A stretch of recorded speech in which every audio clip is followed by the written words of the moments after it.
दोस्तों, जब से इजराइल और फिलिस्तीन कन्फ्लिक्ट में यमन के हुतीज़ की एंट्री हुई है, तब से अमेरिका और इजराइल की मुश्किलें बढ़ चुकी हैं। अमेरिका ने बड़ी बड़ी कोशिशें की हैं कि किसी तरह से यमन के हुतीज़ को उनके ऊपर प्रेशर बनाकर उन्हें पीछे हटाया जाए, लेकिन यमन के हुतीज़ पीछे हटने को तैयार नहीं है। यमन के हुतीज़ का साफ तौर पर कहना है कि जब तक इजराइल गाजा पर हमला करता रहेगा और वो भी इसी तरह से उन पर हमला करता रहेगा,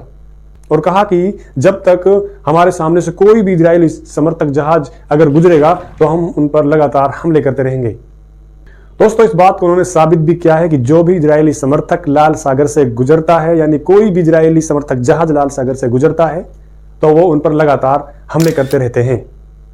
अब इन हमलों को रोकने के लिए अमेरिका ने तरह तरह की चालें चलना शुरू कर दी हैं। ऐसी ही एक चाल अमेरिका की नौसेना ने चली और उन्होंने कहा कि यमन के हुतीज़ ने भारतीय जहाज पर हमला किया है, लेकिन बाद में पलटवार करते हुए कहा कि यमन के हुतीज़ ने नहीं बल्कि ईरान के लोगों ने भारतीय जहाज पर हमला किया है।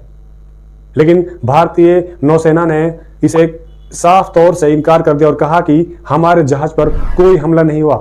वो एक इजरायली समर्थक जहाज था, उस पर यमन के हुतीज़ ने हमला किया है।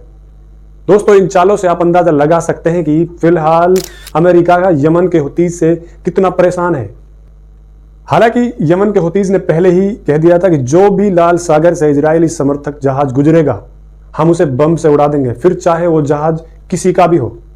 दोस्तों, अब इन चालों से आप अंदाजा लगा सकते हैं कि किस तरह से अमेरिका फिलहाल यमन के हुतीज़ से परेशान है, किस तरह से इजराइल यमन के हुतीज़ और हमास से परेशान है। फिलहाल ऐसी खबरें आ रही हैं कि इजराइल इस जंग को रोकने के लिए